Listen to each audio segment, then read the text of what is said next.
So why are we here? We're here because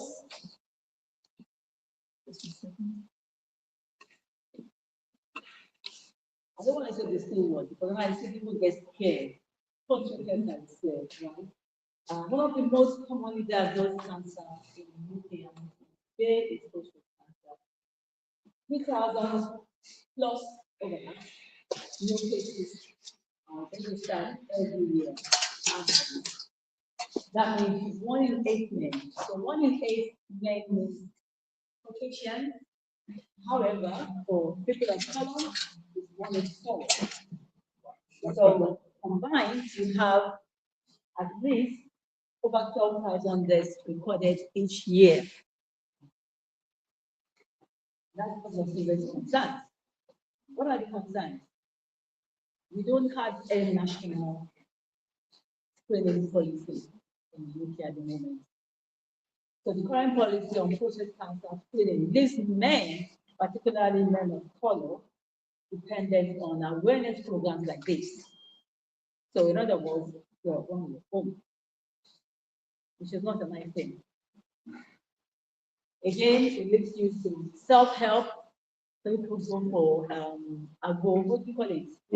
Herbal. Yeah. So you have herbal treatment, and then GP access, which is not usually easy to provide. So, and then you have family support. You have your mother, your sister, encouraging you to come along, program like this. So, as Rotarians, we're people of action. Here are the concerns, and this is the action we've taken. We partnered with STEMA Consult.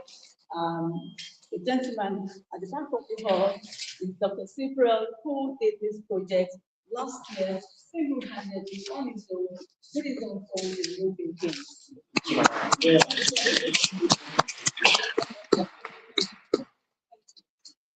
So I saw that, and I thought, if one man can do this, what about an organization, international organization? Where do we start from? So I wrote lots of precedents, in Rotary. Only 1 or 2 replied because they didn't understand it. One particular one came this one. I said, by the way, Shade, a particular member said, I'm not touching blood. It was trying to justify why they said no, because he came and he realized, oh, okay, it's actually different, I mean, because mainly this morning, we had the first session this morning, and they were like, everything was like, it's doable. It is doable, so don't be so scared of it. And it's something we need. Anyway, long story short, we're trying to bridge the gap. How we're doing this, creating awareness and promote early detection, because early detection saves lives, prevents avoidable death, and provide additional materials that we obtained from Prostrate Cancer UK. They're doing a great job. All those materials there were given to us free of charge. So when we raise funds, we obviously transfer some funds to them as well. So we have a POS outside. Wait for minutes, please. Welcome. And then we also promote openness and encourage dialogue. So you can ask questions. The doctors are here. We have 2 doctors from Blue Thinkings in London, Dr. Irene and Dr. Grishma. And then at the back of the hall, we have the phlebotomies, and then we have the afternoon session. What do I say now? A survivor. His name is Tony. When there's a hand, Tony will obviously come out and tell his story as well. And then we have Dr. Penny, right behind my brother here, and she will talk about lifestyle. So finally, what do you expect to see? Because it's afternoon session, we've done a few things in reverse, but we don't want to skip the talk, and you can ask questions from the doctors, So medical questions and answers, that's what we'll do next. And then we have survival stories. Tony will take to discuss, and then the free PSA test, which some of you have already done.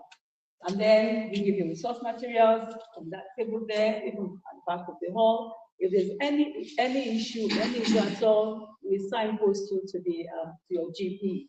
So you have the signpost, have a GP referral letter signed and stamped by the doctor for the care. And then the mental health support, which is a section. And then finally, just enjoy yourselves, and we have lots of refreshment after the call. So thank you all for coming, and I'm going to hand over to Dr. Sifra, who will now talk about the technical stuff. Thank you.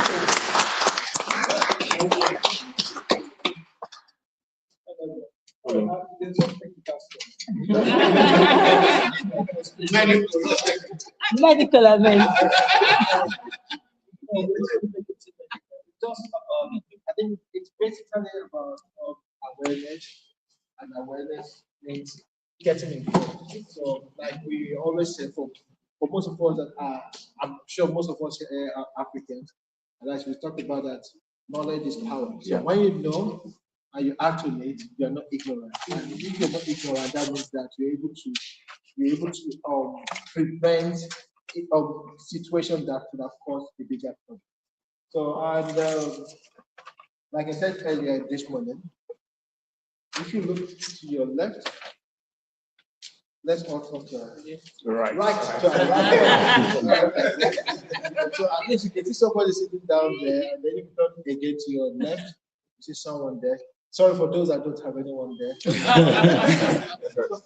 It's important, we need to understand that as we are here, for all of us that are here, I think I really applaud you for coming, because it's a big step to come to such a gathering. So it's all about trying to get that information. There are so many men out there running around that don't even have this opportunity or never bothered to even listen to it. But the reason why I say turn left or right is just to let you know that for the man sitting beside you and the other man sitting on the other side, if you have one, or the lady sitting on your right side or your left hand side, it's obvious that one out of those, if you can 1, 2, 3, 4, or 1, 2, 3, 4, wow, the likelihood of one person among these 4 persons, sometime in the future or as soon as possible, to be diagnosed of having this prostate cancer or enlarged prostate is very, very likely. So when we try to talk about 1 in 4 persons, all I'm trying to tell you is that it's not so far away from you. Neither is it far away from you, because every day you walk around people, you meet people. So if we are sitting there right now, so definitely somebody may or may not have that. So that is something very important we need to put into cognizance. So it is estimated that yearly across the whole of UK, there's over 52,000 cases diagnosed. Yeah. And that means that if you try to break it down to on a daily basis, you are looking at roughly about 143 cases per day. But this being said, there are many, many other factors that you can still look around that might not really work out with it. But still around this, like I did mention earlier, there are many reasons why men don't try to get engaged in such testing or screening or information. Probably because I'm a man, well, I won't blame men completely, but the issue is this: most men are brought up to brave it. You are only man. You can only be manly if you try to endure. Otherwise, they'll feel that why are you behaving as if you're not a man?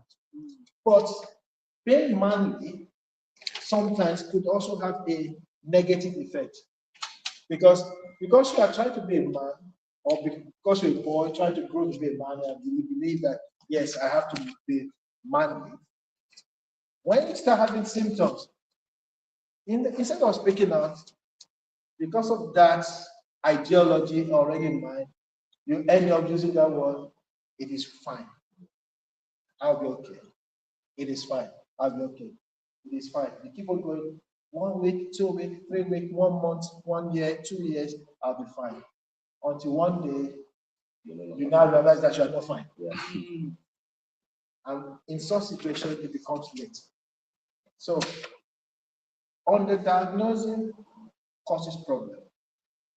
Misdiagnosis also causes problem. But at the same time, not even going to this screen causes a bigger problem. So, as much as you would try to be bold, as much as you would try to stand in for that, it's also important to understand when to stand up, when to call for help. The president mentioned 1 in every 4, and across the Caucasians, 1 in every 8.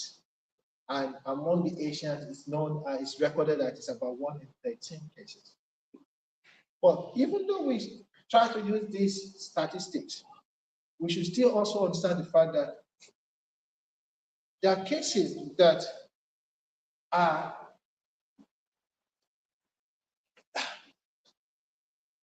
you cannot decide what happened. It can just happen.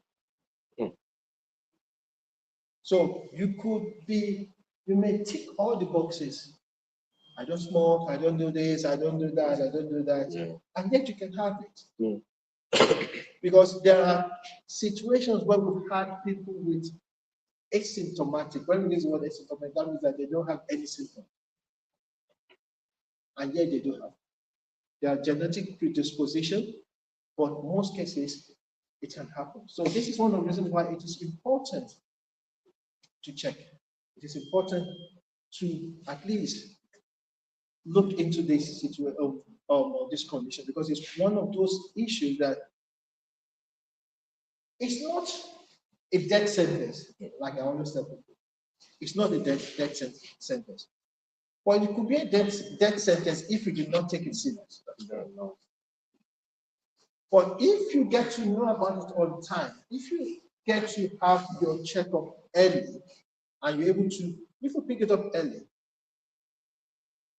thanks to technology, thanks to medicine, thanks to education and information, we have enough knowledge, we have enough materials, we have enough treatment, we have enough interventive devices to be able to prevent this from becoming a major problem across the world. But it all depends upon at what stage are we ready to get into this. So this is one of the reasons why if we get to know about it on time, then it will not become a death sentence. But if we don't, it can be so severe that it could turn to something else. Someone was sharing a story with me today. I was talking about someone, his boss actually, that just got diagnosed, and the person's got less than 3 weeks, and even less than 3 weeks is now already turned to less than 2 weeks. So it all depends upon at what stage one picks it up, at what stage one becomes aware. So the other thing again that I'm trying to bring, sorry, they showed a picture of this. Pardon the whatever it is. So it's just about trying to tell us a little bit. I don't care. Yeah. Oh, don't. Show it quickly. Here talks about just on try to let people know when we talk about this prostate, where exactly it is located in the body. So, and just right, so this is the prostate around here, and it lies just a little bit behind the backbone. So I don't have any of our skeleton. So, and behind the pelvic area itself, and then you have the bowels running around the body. Things that make it enlarge. We'll talk about lifestyles. So I can't emphasize this more enough that our lifestyle plays a huge role sometimes in one of developing this or having this enlarged prostate. So to have an enlarged prostate, does not mean that it's going to become, we use the word in medicine malignant, that means that it's going to become a tumor or it's going to become cancerous. No. But if it is not managed well, if it is not being monitored, if it's not being followed and you adjust your lifestyle, which I'm sure my colleagues will talk a little bit more about when you start talking about what are the things you need to do, what are the type of supplements and things you need to look into to keep yourself healthy. The likelihood of it continuously enlarging and then fusing with the pelvic guide, which is the bone, and then increasing the spread across the whole body becomes more imminent. Okay? So I'm sorry, I'm just jumping up and down. I know I don't have my notes here, what you said that was. The other thing again I need to also bring out is statistics have shown that normally this is a condition that comes with age. Sometimes, and when I mean comes with age, that means that the older you become as a man, the likelihood that you probably may have it. And that's when you start looking about anybody over 50. Statistics have also shown that usually men that are over 65 have a greater chances of developing. But because of a lot of changes in the environment, I won't go into later and start talking about a lot of things we put in the pollution we put into our society, causing a lot of genetic changes and other stuff, has also increased the fact that lately we are now even having people as young as 40 years developing. There have been cases of people even lower than 40. But if there has been a case, if there has been anyone in a family, if there's been any situation whereby you know someone that has been diagnosed with it and has got any young kids in their early 20s or 30s, they are strongly recommended to also have a checkup and be followed up on that. Okay? As much as we're gathering here today, there's been a big push with the Prostate Cancer UK and some other small clinics. I'm not a clinic in Milton Keynes. So, and some other organizations to ensure we get our communities to be aware. Yeah, I know I'm not talking about the red flags. I'm going to talk about that now. To be aware of these things. And we've been trying to reach out to the parliament to try to enforce that. Fair enough, women generally have their breast cancer review, and then they've got the cervical smear check if you're a lady over 25. And for the ladies among us, please, I'm also trained as a gynecologist. So if you've never had your cervical smear test done, it is important. Get it checked. You get the letter in the post, don't just take it and just shove it to somewhere else. Because this organ, just like the cervix, are very, very sensitive organs. And if there's any erosion or any excoriation around those areas, and it's not being managed or reviewed early, there is a great likelihood of it causing a very, very to spread further. So another thing about the cervix and this is that they've got, okay, for the doctors among us, I promise I won't use medical words, but I just need to use sometimes some. So they are very smooth and very, very soft. So they've got these squamous cells. So they are very, very sensitive cells. Our bodies are all made up of cells anyway. So that means that they can, anything that comes close to them, they can easily get attached and then they can grow. They can spread. So, and that's one of the problems with the cervix as well. And sadly, treatment for it is not very common. Survival rate is very, very minimal if that happens. So that's why for ladies, please don't take your cervical smear test very serious. Okay? So back to our prostate. Likewise, men, because this is also a very, very sensitive organ. So things that we've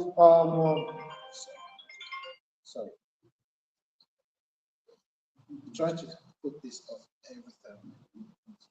Okay, great.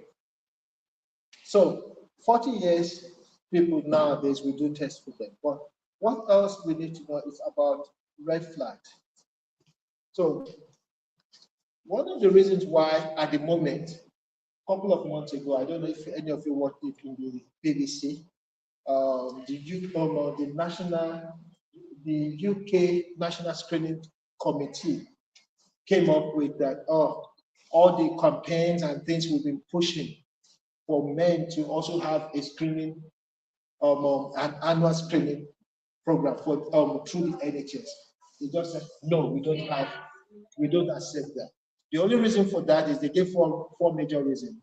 That there's not been enough science, clinical trials or studies that have been done to convince that there's enough mortality. Mortality means death caused by that for them to be convinced that it is something that needs an annual or follow-up or review or screening. That's number one. Then two, they talk about the fact that it could cause some stigma in terms of over treatment and over diagnosis. Well, that's a possibility, and that comes with the fact that different political groups think about the funding, and because once you have a lot of people, there have been cases where you have this type of discussion, then the following day morning or Monday morning, everybody goes to the GP, I want to have a PSA test.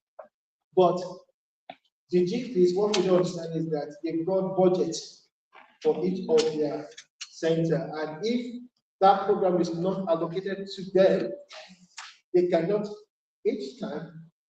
Interestingly, many people, what most people don't know is that you think you go to a GP and the GP writes you to go and do this test or to write your medication. For everything he writes, there's a huge cost for that the government have to pay.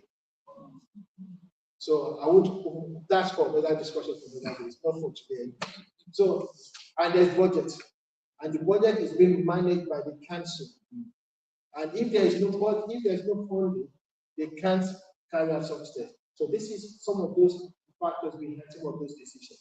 But back to the UK National Screening Committee. So the reason why they don't think it is worth going for that is because they think that doing this type of awareness and doing screening could increase overdiagnosis, over-treatment, and there isn't enough knowledge out there.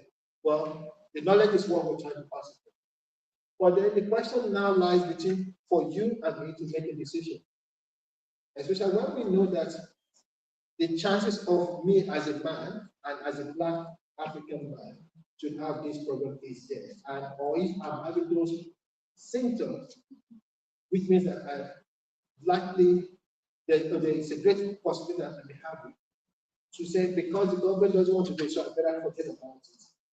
That means that I'm taking a bigger risk of one day possibly to have that. I don't know if you understand where I'm coming from. So this is one of the reasons why we do this. So today's meeting or discussion so far is not for anybody to rush to come and have the test done or to rush to his GP, but it's up to you. Get the knowledge. If you like to do it, sure, we are here to get it done. There's nothing wrong about that. The government doesn't have anything against that. And the information you get, you can take it further to a GP and then have them to act on that. But if you feel that you don't want to do that, it's also left to you. So it's all about informative, being well informed and making an informed consent as to your own decision as to what you want. Okay, so then red flags. Red flags are quite very important. So that red flags are, what I mean by red flags are things you need to watch out for before you need to go out. And that goes to the women as well. Interestingly, I talked about the men, that we always, because of our ego, because of our being brave and believing that we are the man, we need to man it up. So we don't take that step. But it's equally important, and I think it's extremely important that women get to know this because you find out that in every home, including my own house, my wife tells me, you may be a doctor in the hospital and that's your place, but in the house, she's my doctor. What does that mean is that she looks after me. And that means that in every home, we know that most of the people that buy the medication, your vitamins and everything that make sure that you take it is your wife or your mother. Yeah. So, and if there should be any problem, unfortunately, if a situation should happen, who suffers it most? It's a partner as well. So, and if women should understand this, then they should be ready to make sure that if they can get those supplements, if they start noticing some of the things I'm going to mention now in the activities of their partner, then they should endeavor to ensure that their partner goes out there to be checked. And trust me, if most women have pushed their husband to come out today, we have more than 10 times the number of people we have here. Because men will not come. But if their wife says, you're coming with me, trust me, they will be here. So it's quite important that we try to focus on women as well, because it's all about their home, and it's about them too. So as a man, if you are waking up 1 or 4, 5 or 6 or 8 times or more in the night to go and pee, that's one of the first red flags.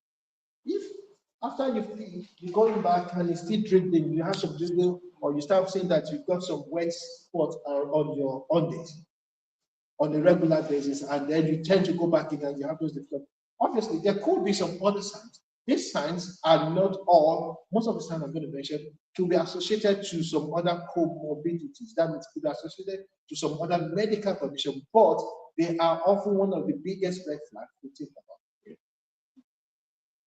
Back pain is also one of the very, very classic ones. So if you constantly have back pain that is not associated to your lifestyle in terms of your working lifestyle, in terms of if you're not a laborer or you're doing any physical activity that would always affect your life. And even if you do, it's still also important to still have a check.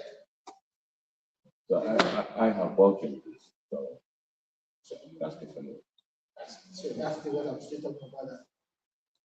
Even if you have any other condition, you should not try to just overlook it and just think that that would be the only issue. It's good to have these things checked once in a while, and that puts you on a better position. And if you have low libido, your sexual satiety or your appetite is reduced, which could definitely affect your relationship. It's also something else to think about. Now, I talked about, I just named some other free stuff.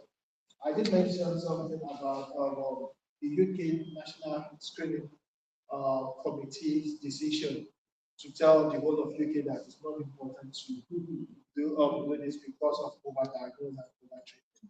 Well, one of those things that people do not put into factor in is the fact that when people are being advised by the GP, if you go to a GP, you notice any of the signs I've mentioned, a couple of some other ones that I've not even mentioned here, and you go to a GP to be referred for a blood test. Before you do any of these tests, especially the blood test, there are a few things that you need to also work on. So if you've had sex between 24 to 48 hours before, the likelihood of your PSA to be elevated is high. And that means that if you have a test done around that period, it will give a false positive result. But sadly, unfortunately, most time when you go to see your doctor or when you're having a screening or test, they don't answer you that question. So you don't even know. If you are a biker, you're always cycling. When you sit on your saddle and you're cycling, you're compressing on this area. So that puts a lot of strain and then irritate. I told you that the prostate is very, very sensitive. So if it is slightly irritated, it's start reacting. If it is infected, so there are stories and people talk about having lots of sex. Lots of sex is good. It helps to make it healthy. But if you have multiple partners and you are constantly in that attitude, you will increase the risk of getting infection in that could also infect it and could cause a bigger problem. And that could also cause it to be life. So if you are constantly constipated, as we get old, the type of food we eat, the time we eat, which is constant with a lot of us, and especially the type of food we eat, sometimes make often most men, and the drink we drink, alcohol and not the rest, causes bloating. Because if there are a lot of food that contains yeast, candida, my colleague will talk about it. I'm also a lifestyle medicine doctor, but I won't go into that today. That's what we'll think about. Increases botulism, increases issues of the gut. And when you have this problem, if you have strained, you strain a lot, that you sit in the toilet and you cannot open your bowel easily, and you spend half an hour or more, that can also, because when you push, so this is the rectum or the bowel itself. So when you're pushing, you enlarge it and it's pressing on the prostate itself as well. It irritates it. So if you've had constipation and you've not been able to open your bowels before, that could also cause a false positive result. So this is where lifestyle comes in. And that means that if you're constantly constipated or you're bloated, there are things to do. Increase your fibers, reduce heavy carbohydrates, especially at night, lots of water, add some oil, coconut oil or MCT oil or virgin oil in terms of, to your food, to lots of your food. It will soften your food. And at the worst scenario, you can take some laxative. There are a lot of over-the-counter one to open your bowel. So that, if such happens, that increases the risk of getting a false positive result. The other symptom you need to watch out for if you've got blood in your urine, which could also be associated to a lot of it, could be water infection, could be any other thing. So, or if you've got some other infection, that also brings in this. So, knowing these red flags, knowing when to go for your test or what to avoid before you go for your test, will help to get you a more closer, if not an accurate result. And I believe if that is being truly done in most of the research that the government have used, then we will have got a better result and they will have understand the importance of us having this done also. This information we've shared today is not only for just you here. Share this information back with your people back at home and anywhere, because that will help them to also grow. So it's about breaking the myth, trying to be not too bold with the symptoms you're having, be aware of your symptoms and act on it as soon as possible. And we'll make life a better one for each and every of us. Okay? Well done. So if you have any questions, you're welcome to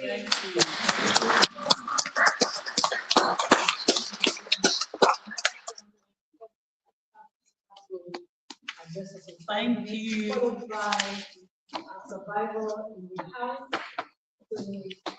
Good afternoon, everyone. Good afternoon. I've spoken to some of us already, but that's just a bit of what I needed to talk about. Okay, I need to speak up. Like Doctor said, everything Doctor has said is true for so many other things. Like straining in the bathroom, like Doctor spoke about, it's not only true for prostate cancer. Many people die of heart attack Go and look at the statistics of people who die of heart attack while straining to go to toilet. Intro, please. Sorry, my name is Kemi Ashomide, Dr. Kemi Ashomide, and I'm a health professional. I've worked in mental health for so many years and in public health as well. And my research is in diabetes, type 2 diabetes, self-management education. So I do educate people in health, and I've done health for so many years, over 20 years. So as I was saying, so lifestyle should be number one in everything we do. And I've said to so many people here, I said, if you don't prioritize our health, then there's nothing. You can't even help your children. You can't do anything if you don't prioritize it. Health should be number one. Now, coming back to prostate, because of time. When I talk of prostate, I'm talking about other things as well, because they're all in the same bracket. Now, like the age bracket the doctor said, there's so many things happening to men. It's not only even prostate. At 30 years old now, people are having erectile dysfunction, a lot of men. And why is that? It's the lifestyle. The food of 40, 50 years ago is not the same food that we eat now. The food is being sprayed like glyphosate, pesticides. They're spraying the sky. They're spraying everywhere. So the environment outside is toxic. The environment in the house is toxic. Yeah. There's mold. Most of the houses, you may not see the mold physically, but inside the building, there's mold. It's mycotoxin. So we're getting, there's so many things around us. But we need to, that's why, apart from doing the GP does yearly MOT for everyone, we may not all be aware of it. But we can ask our GP. Every year you can do MOT. And if the GP doesn't do it for you, please, how much does it cost? Go to private laboratory. Do test. We say in my own discipline, test, don't guess. Everything, you can test for everything. And when you go to the GP and they do test for you, don't take everything they tell you verbatim. We're very lazy. Ask for the results report. Now the NHS, you can go on the, on NHS and get your report. Sometimes the doctor misses it. They are human. Sometimes they are tired. They tell you this is okay. And another thing that I found, before I go specifically to this, is that they put so many things to ethnicity. I don't agree with them. They will tell you what part of your white blood cell is low because, oh, that's normal for your ethnicity. No. I go on, do research. What can I do to push it up? I do it, go back, check, and I see results. But we're so laid back, especially men. They don't go until we push them. So the women have to keep pushing. We push our sons, we really have to do it. What we could take for granted in those days, we cannot take for granted anymore. Now, let me first talk about inflammation with prostate cancer.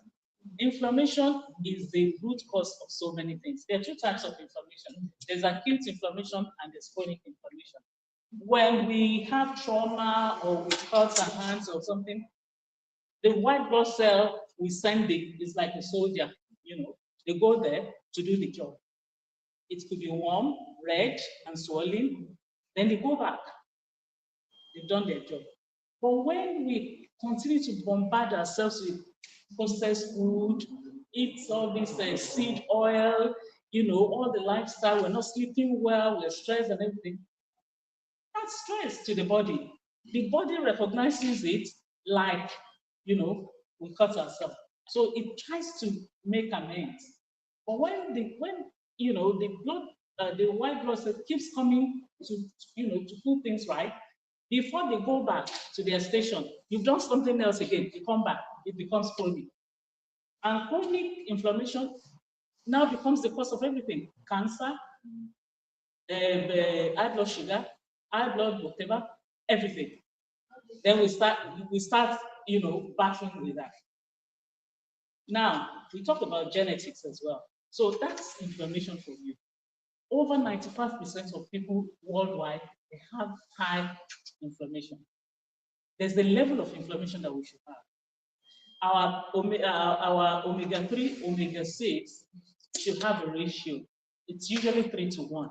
But if you look at here, we'll be talking about 12, 14, some people 80. And then we have arthritis, we have this, we have that. But people are not testing. When the doctor does the general blood test that they do, yeah, see reactive protein tells you a bit of, but that's not all the story.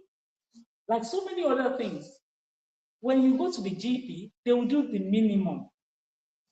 We need to push to do the maximum. Like for example, let me use thyroid. There are so many problems people are having, it's just the thyroid. And the thyroid is a gland and it secretes hormones. When it's not balanced, we call it homeostasis. When things are not balanced, the whole body will be screaming. So when you go to the GP, they will do TSH, which is the main one. They will do maybe T3, T4. They won't do the other ones for you. You need to research more. You need to know. Because they'll tell you are okay, or you're not okay. If you go and do reverse T3, reverse T4, and so many other ones, you get to the bottom of the problem. So we need to make conscious effort. We need to be, they're giving me some time now. We need to make conscious effort. So let me quickly go to the prostate things. I've given us some leaflets here. There are things to avoid for prevention, preventative health. That all the soda, all these drinks, we know to avoid it. We know sugar is highly inflammatory. Seed oils highly inflammatory, but that's what we eat. We should run away from seed oil, like perhaps seed oil, all those things. If you look at it, you see that they're inflammatory. So let's get away from that. Look at the oil. Olive oil is good. If you get good olive oil, it's good to use. Palm oil, we were talking about how palm oil has been seriously adulterated. You have to be careful because you're not really eating proper. So the things to avoid, like I said, who has what to avoid there? Can you quickly read it out to us? You give me a few 2 minutes. Yeah. Anything with high fructose corn syrup. Read labels on the back of drink containers. Sodas, fruit juices, excess alcohol consumption. Yeah, so those are the things to avoid when you are trying to prevent prostate cancer, like anything else. Men, what kind of underwears are you wearing? What kind of underwear? It's so important. You don't want polyester, you don't want nylon, you don't want nylon, you want cotton, because the problem with that is that when you sweat, the sweat mixes up with all of those things that are made of the chemicals and everything, and it goes straight back into your bloodstream.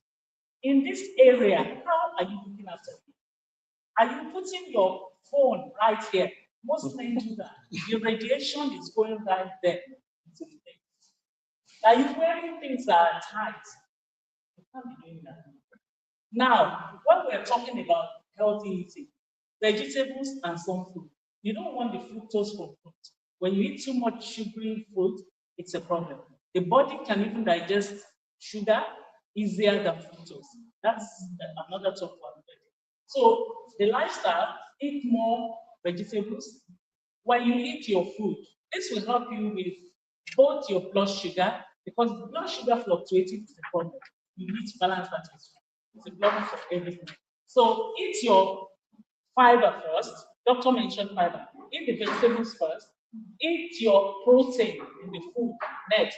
Then eat the carbs. Make sure the carbs is small. When you eat it like that, the fiber, it will go before the carbohydrates. It will not spike. Even within 2 hours, if you eat the fiber, the vegetables, and the protein, and then you eat carbs after, it will maintain it. So quickly, the tips for improving prostate cancer: maintain a healthy diet, like I said. You know the good food to eat. We're just avoiding it. Exercise regularly. You need to exercise. Drink a lot of water. Fruit juice is not good because that's sugar. Exercise a lot because you need to keep your body Body fat, obesity itself is inflammatory. Go and read about it. It's already inflammatory, so you have inflammation already. Reduce stress. All these things will contribute to, unhealthy lifestyle. And that is the beginning of all this things we're talking about. Your hormones. If you eat so much of red meat, they are pumping, they are giving them injection, they're giving them all these things. Whatever hormones they give them, you are getting it. So when your hormone is all over the place, it will affect your prostate as well. Engage in regular sexual activity. The doctor has said it already. And get regular prostate examination. Now, there's something that I want to leave you with. I gave you some vitamins here. They are very, very important. These vitamins I gave you. So why should you say? They are herbs. Why should you say no? Exactly. So let me quickly They always say no. Let me quickly tell you about the vitamins. These vitamins, there are some anti-inflammatory ones, like ginger, I have them there. Then the immune system is very, very important when you're dealing with prostate, either preventing it or people who have had prostate cancer. You need to boost your immune system. And there are things you can use that I gave you here. Reishi mushroom. These are called medicinal mushrooms. Eat a lot of mushroom, then buy the mushroom supplement. They are good for the brain, dementia, and they're good for prostate. Medicinal mushroom, reishi, for this step, doctors will know about it, can tell you information about it. Lion's mane, then there's the antioxidant grapeseed extract. I gave you all this one. Liver detoxification, you need to detoxify at least 4 times a year, detoxify your body. At least have tests 2 times a year. Do one with the GP. Go and spend your money to look after yourself and do another with the private. Please, I will have to stop here, but I'll give you this one also. I'll give you some mushrooms. So read about it and see how much you Without color, survival, Rotarian, Tony, Long, 5 minutes. So we have to do that just so you're free to have a test.